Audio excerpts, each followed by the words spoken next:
한 성도가 처음으로 서리 집사에 임직을 했습니다. 남성교회 모임에 갔는데 이제 처음 서리 집사가 됐으니 기념으로 대표 기도를 하라.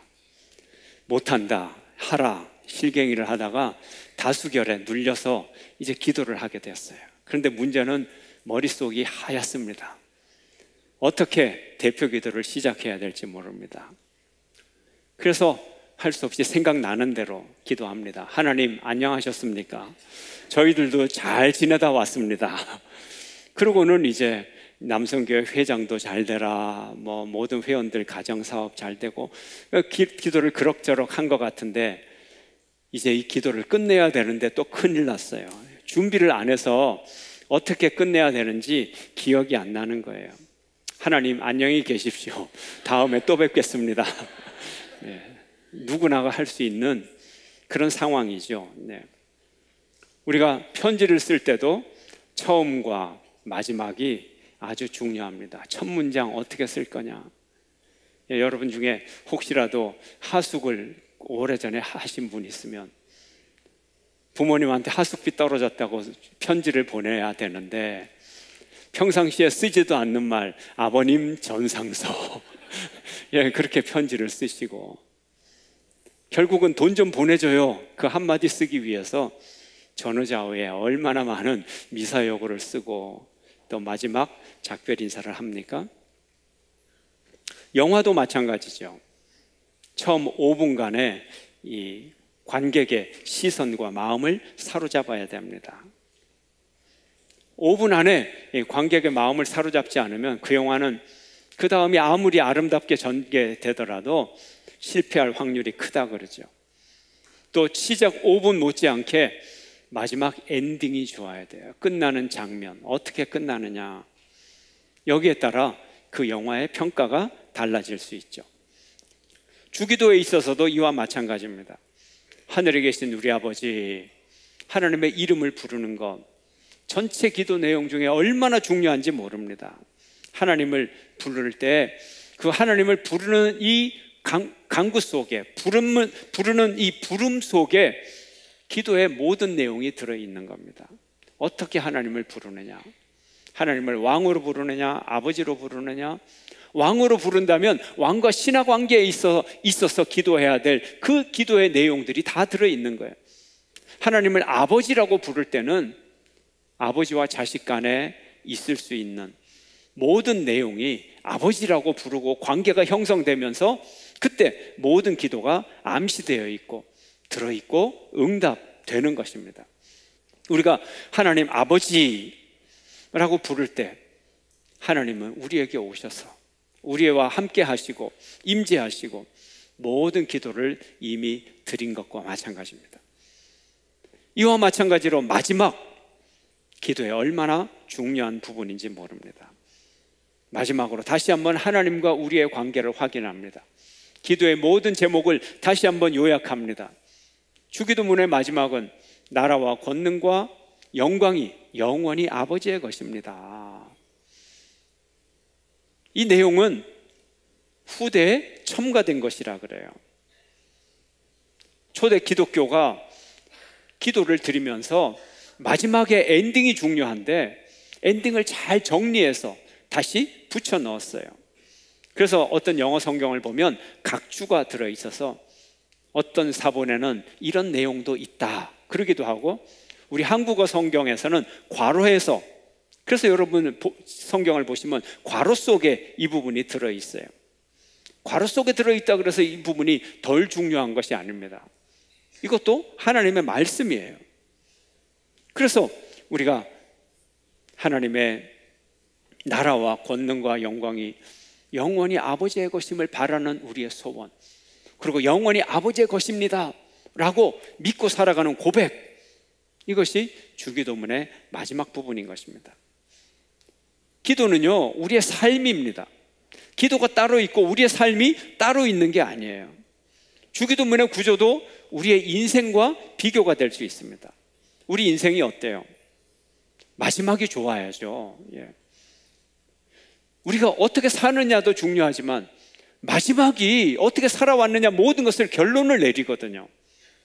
우리가 하나님 앞에 기도했을 때 많은 기도를 드리지만 마지막에 어떻게 기도를 드리느냐, 이것이 굉장히 기도에 있어서 중요한 것입니다. 그래서 이 주기도가 마지막에 하나님께 영광을 돌리고, 하나님께 영광을 돌리고 또 기쁨을 돌리고, 그러면서 모든 기도를 마치게 되는 것입니다. 우리가 막상 기도를 하게 되면 언어의 문제가 걸립니다. 나는 왜 기도할 때 자꾸 떠듬거리게 되지? 그게 정상입니다. 왜요? 우리가 하나님 앞에 드리는 그 기도의 내용을 언어로 표현할 수밖에 없잖아요. 언어가 우리의 사고잖아요. 언어로 표현해서 드리려면 떠듬거릴 수밖에 없는 거예요. 우리가 기도를 잘 안 하게 되는 경우가 또 있어요. 그 이유는 기도가 별개의 것이라고 생각하는 거예요. 무슨 기도를 해야 되나? 기도를 할 때 뭔가 특별한 것을 기도하는 줄로 아는 거예요. 그러나 기도는 특별한 걸 기도하는 것이 아니라 나의 삶을 기도하는 거예요. 여러분, 저 달나라에 가면 토끼 2마리 있죠. 토끼 2마리가 열심히 절구를 찢고 있잖아요. 하나님, 저 토끼 2마리가 절구를 찧으면서 이 속에 있는 떡을 뒤집다가 손 안 다치게 해주십시오. 그런 기도 드렸습니까, 여러분? 그런 특별한 기도가 아니에요. 하나님 앞에 드리는 기도는 나의 삶을 드리는 거예요. 기도의 문제는 철저하게 삶의 문제예요. 생활의 문제예요. 그래서 내 생활의 문제를 하나님 앞에 기도 드리다 보면 내가 왜 살지? 내가 무엇을 위해 살지? 내가 왜 이 일 때문에 고통을 당하지? 내가 이 기도를 왜 하지? 이걸 알게 되는 거예요. 그러므로 기도 속에서 우리의 삶이 농축되게 돼 있어요. 몇 마디 단어로 농축되어서 하나님 앞에 드리는 거예요. 하나님 앞에 나와서 하나님의 영광 앞에서 세상 사람들에게 말하듯이 허접한 이야기들 하고 너절한 이야기들 하고 그런 이야기를 할 수가 없어요. 그러므로 세상에서 살 때는 우리가 유혹에 넘어가고 허접하고 너절하게 살 수가 있어도 하나님 앞에 왔을 때는 이 삶이 정리가 되는 거예요. 정화가 되는 거예요. 같은 모습을 보일 수가 없잖아요. 이것이 기도의 본질이에요. 기도가 우리를 정화시켜 주는 거예요. 그래서 우리는 기도 속에서 내가 무엇인가, 내가 누구인가 하는 근본적인 질문을 자기도 모르게 자꾸 하게 되는 거예요. 죄 지은 아담을 향하여 하나님이 말합니다. 아담아, 내가 어디 있느냐? 이 아담이라고 하는 것은 사람이라는 일반 명사하고도 이름이 똑같습니다. 그러면 인간아, 내가 어디 있느냐? 사람아, 너희들이 어디 있느냐? 하는 번역이 되는 거예요. 오늘날 아무개야, 내가 어디 있느냐? 하나님의 질문을 우리가 듣게 되는 겁니다. 기도는 삶 자체로 부르시는 하나님의 부르심 앞에 서는 거예요. 인생이 무엇이고 삶이 무엇이냐 질문하는 하나님 앞에 몰두하는 것입니다. 그러므로 기도할 때 우리는 하나님 앞에 가게 되고 하나님을 향해서 서게 되는 것입니다. 그러므로 우리가 하나님을 바라보기 때문에 이제 더 이상 나의 힘, 나의 명예, 나의 능력, 나의 업적, 나의 성공, 나의 실패, 나의 고통, 나의 인기, 나의 아픔, 나의 실패, 이것보다도 하나님을 더 바라보게 되는 거예요. 하나님 앞에 나갈 때는 너무 힘들어서 하나님 앞에 나가요. 살다 보면 너무나 모든 잡다한 일들, 고통스러운 일들, 이것 때문에 하나님 앞에 나갈 수밖에 없지만, 그러나 우리가 하나님 앞에 나가서 하나님의 임재 앞에 서는 순간 하나님만 크게 바라보게 되는 거예요. 하나님이 워낙 크니까 그때 드리는 기도가 나라와 권능과 영광이 아버지께 영원히 있습니다. 하나님의 영광을 바라보는 거예요. 하나님의 능력을 바라보는 거예요. 그래서 하나님 앞에 영광을 돌리고 능력을 돌리고 나라를 돌릴 때 바로 그 하나님이 뭐예요? 뭐라고 불렀어요? 기도 시작할 때 하늘에 계신 우리 아버지, 내 아버지의 권능과 내 아버지의 나라와 내 아버지의 영광을 내가 덧입을 수 있는 거예요. 하나님을 바라봐야 되는 거예요. 우리가 어려운 일이 있어서 하나님 앞에 나가지만 하나님 앞에 나가서 매번 똑같은 기도를 드리는 게 참 힘들어요. 그렇게 되질 않아요. 왜냐하면 우리는 다른 종교처럼 무슨 주문을 외운다든지 아니면 뭐 무슨 정성을 드린다든지 그런 종교가 아니잖아요. 우리는 하나님의 임재 앞에 나가서 하나님과 인격적으로 만나서 기도하는 거잖아요. 우리가 하나님을 인격적으로 만났는데 어떻게 똑같은 얘기를 계속 할 수 있어요? 똑같은 얘기를 계속 할 수 있는 거는 상대방이 보이지 않고 자기 혼자 넋두리를 하고 자기 감정에 계속 반복되는 자기 감정, 자기 생각, 이것만 계속 표현할 따름이죠. 여전히 하나님을 못 만났기 때문에 그런 거예요. 하나님을 만나서 한 번 얘기하고 두 번 얘기하고 또 세 번 얘기하고 그럼 대화의 주제가 달라질 수밖에 없는 거예요. 이것은 기도가 하나님 앞에서 한 인간이 참된 존재로 서는 것이기 때문에 그렇습니다. 하나님의 존재와 나의 존재가 만날 때 내 존재의 비본질적인 군더더기들이 다 떨어지고 점점 더 인간적인 본질로의 모습으로 변화되어 갈 수밖에 없는 것입니다. 기도하는 사람은 이제 점점 더 자기 넋두리, 자기 고통에 대한 이런 얘기보다는 하나님을 자꾸 보게 되고 하나님의 영광을 보게 되고 하나님의 음성을 듣게 되고 점점 더 하나님 쪽으로 가게 되는 거예요. 자기 중심에서, 인간 중심에서 하나님 중심으로 저절로 바뀌게 되는 거예요. 처음에는 내 고통이 보였지만 하나님 앞에 나가는 순간 하나님의 영광이 보이기 시작하는 거예요. 오직 하나님만이 더 중요하게 생각이 됩니다. 하나님을 향해서 내가 소원을 처음에는 아뢰지만 나중에는 나를 향한 하나님의 소원이 무엇일까? 이것을 깨닫게 되는 것입니다. 내 뜻을 포기하고 내 욕망을 포기하고 이제는 하나님의 뜻과 하나님의 계획 속에 내가 들어가게 되는 것입니다. 그래서 우리는 기도 끝에 나라를 위해 기도합니다. 하나님 나라를 위하여 기도합니다. 이 나라가 하나님의 것입니다. 나라가 무엇입니까? 통치권.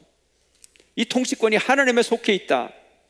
나는 고생하고 지금 어려움 속에 속해 있고 내가 문제 때문에 고난을 당하지만 이 통치권을 하나님이 쥐고 있다.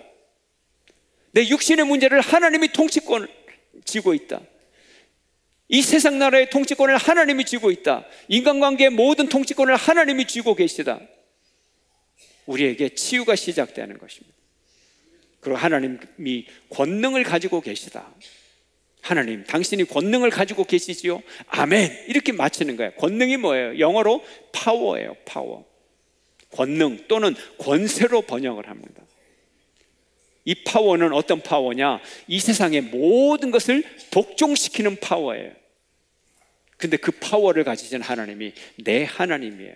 하나님 파워 가지고 계시죠? 그 파워를 날 위해서, 나의 구원과 내 고통을 위해서 사용하실 줄을 믿습니다. 이래서 파워 얘기가 나오는 거예요. 세 번째, 영광이 하나님의 것입니다. 영광은 하나님의 존재 방식이고 하나님의 임재 방식이에요. 영광이라는 뜻은 무겁다는 뜻이에요. 무겁다. 가벼운 게 아니에요. 무거워요. 하나님이 계신 곳에 가면 엄숙해요. 이것이 무거운 걸 얘기하는 거예요. 명예롭다, 중요하다. 여기에 중요하다라는 이 한자에도 무겁다는 뜻이 들어있잖아요. 또 힘과 권위가 모두 하나님의 것이다. 오늘 본문 시편 145편 5절은 이렇게 말합니다. 함께 읽겠습니다. 주의 존귀하고 영광스러운 위엄과 주의 기이한 일들을 나는 작은 소리로 읊조리리이다.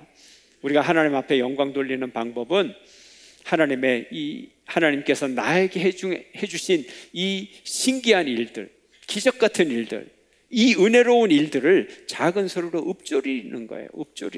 읊조리는 게 뭐예요? 자꾸 자기도 모르게 입에서 흥얼거리는 거예요. 여러분들이 어떤 노래를 익히면 자기도 모르게 계속 그 멜로디가 나와요. 예, 하나님의 영광을, 내게 해주신 하나님의 일을 내가 읊조리는 거예요. 그리고 또 한 가지는 하나님이 내게 주신 일을 내가 감당하는 거예요. 예수님이 요한복음 17장 4절에서 말씀하십니다. 함께 읽겠습니다. 아버지께서 내게 하라고 주신 일을 내가 이루어 아버지를 이 세상에서 영화롭게 하였사오니. 아멘. 하나님이 주신 일을 이 땅에 이루는 거예요. 그럼 하나님의 일이 이 땅에 이루어지면 그 속에서 누가 나타납니까? 하나님이 나타나는 거죠. 하나님이 나타나는 하나님의 임재 방식을 뭐라고요? 영광이라 그랬잖아요. 우리가 하나님의 일을 하면 하나님이 나타나고 하나님이 영광을 받으세요. 하나님의 이름을 영화롭게 하는 거예요. 그러나 우리가 하나님의 일을 나타내지 아니하고 세상의 일을 나타내면 하나님의 이름에 수치를 당하게 되는 거죠. 우리 사람들은요, 너무 이기적이라서 자기밖에 몰라요. 이게 큰 죄악이에요. 죄악의 원천이에요. 내가, 이게 선악과잖아요. 내가 좋은 거 내가 하고 내 유익대로 내가 하고 내 자유 내가 쓰고 다 이기적이에요. 이게 죄악의 근본이에요. 내 세력, 내 명예, 오로지 그거밖에 없는 사람. 나의 칭찬, 나의 인정. 왜 그럴까요? 하나님을 보지 못하기 때문입니다. 내 존재가 하나님 앞에 서 있지 않기 때문에 그렇습니다. 하나님이 커지고 내가 작아지는 것, 이것이 은혜예요. 그리고 내가 작아지고 또 작아지다가 내가 완전히 없어지는 것, 이것이 구원의 순간인 것입니다. 내 능력의 더러운 옷을 벗어버리고 하나님의 깨끗한 옷을 입어야 되는 것입니다. 성서의 인물 중에 가장 아름다운 인물을 한 명 들려면 다윗을 들 수가 있습니다. 다윗이 왜 그렇게 훌륭한 인물인가요? 그가 이스라엘의 왕이 되었기 때문인가요? 그의 나라가 크기 때문에 그런가요? 그가 나라를 크게 한 것이 아니에요. 하나님의 은혜를 받아서 큰 나라를 가진 거예요. 그럼 그가 왜 더 큰 은혜를 받았나요? 다윗의 매력적인 점은 하나님께 영광을 돌린 데 있습니다. 하나님께 그가 영광을 돌리고 노년에 오늘 시편 본문과 같은 감사의 기도를 드리는 것입니다. 오늘 시편 145편 13절을 함께 읽겠습니다. 다 함께. 주의 나라는 영원한 나라이니 주의 통치는 대대에 이르리이다. 아멘. 이것이 다윗의 위대한 고백이요, 위대한 기도요, 위대한 삶이었던 것입니다. 오늘 본문 시편 145편 1절 함께 읽겠습니다. 왕이신 나의 하나님이여, 내가 주를 높이고 영원히 주의 이름을 송축하리이다. 아멘. 여러분도 영원이란 단어를 써요. 근데 영원이 뭡니까, 여러분? 영원히 시간적으로 아주 길게, 사람들은 이렇게 생각합니다. 길게 지속되는 것, 오래 지속되는 것, 그러면 영원이다. 아닙니다. 시간은 아무리 길어도 영원히 될 수가 없어요. 아무리 길어도 영원히 될 수 없어요.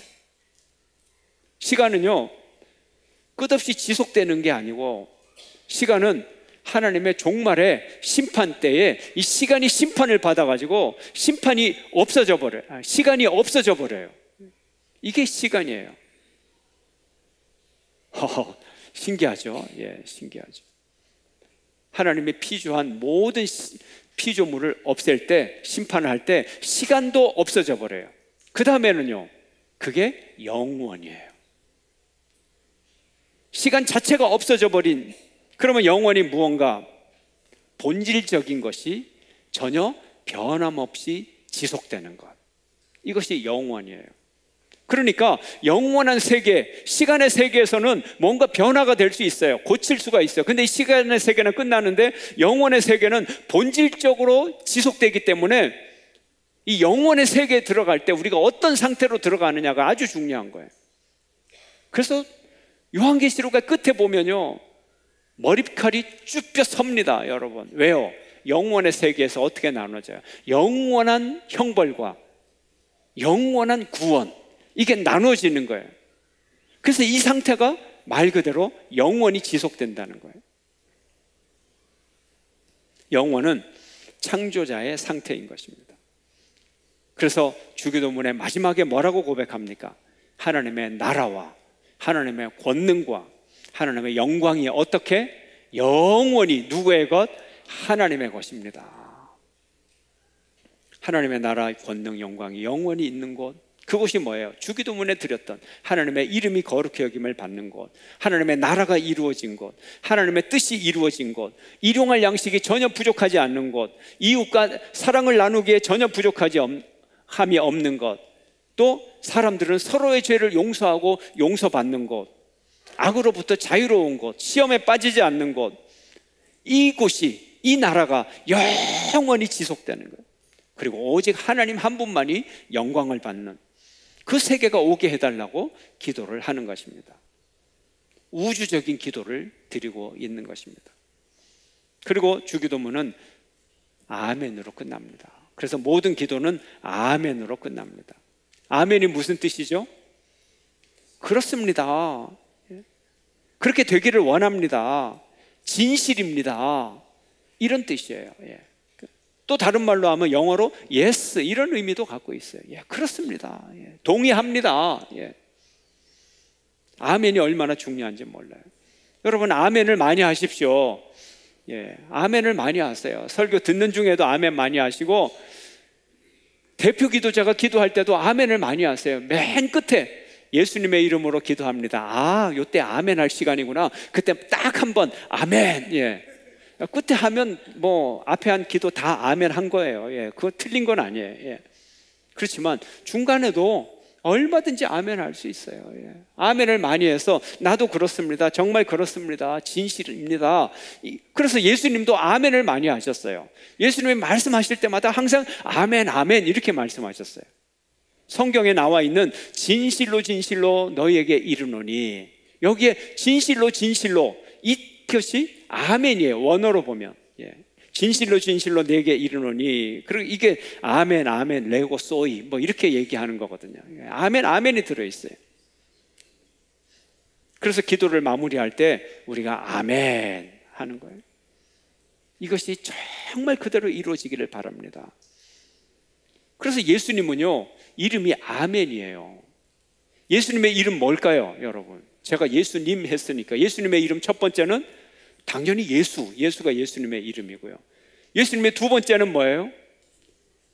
마태복음에서 하나님이 우리와 함께함이라 뭐라고요? 임마누엘. 이게 예수님의 이름이에요.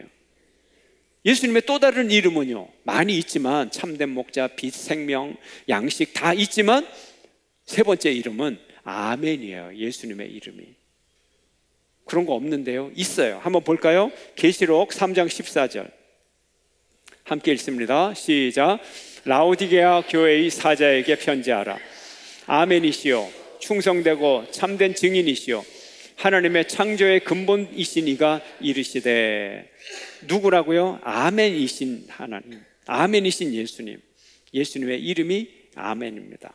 그래서 사도 바울은 말합니다. 예수님은 아멘밖에 안 하셨다. 예수님은 아멘밖에 안 하셨다. 아니요, 노 하지 않으셨다는 거예요. 예수님은 항상 아멘, 예스, 할렐루야 이랬다는 거예요. 예수님을 통하여 하나님의 모든 뜻이 이루어졌습니다. 우리도 기도할 때 우리의 문제를 가지고 때로는 그것이 배고픔의 문제, 일용할 양식의 문제가 될 수 있고, 때로는 이 땅의 나라의 문제가 될 수 있고, 때로는 악의 문제가 될 수 있고, 때로는 시험의 문제가 될 수 있지만, 어떤 기도를 하나님 앞에 나가서 기도를 드리건 결론은 아멘이에요. 아멘. 결론은 아멘이에요. 하나님의 나라, 권능, 영광이 영원히 이루어지기를 바랍니다. 그것이 영원히 어디서? 내 삶 가운데서, 이 땅 가운데서, 저 영원한 세계에서 여러분 모두가 하나님의 뜻을 이루는 아멘의 사람이 되기를 축원합니다. 여러분 모두가 아멘의 삶을 살기를 축원합니다.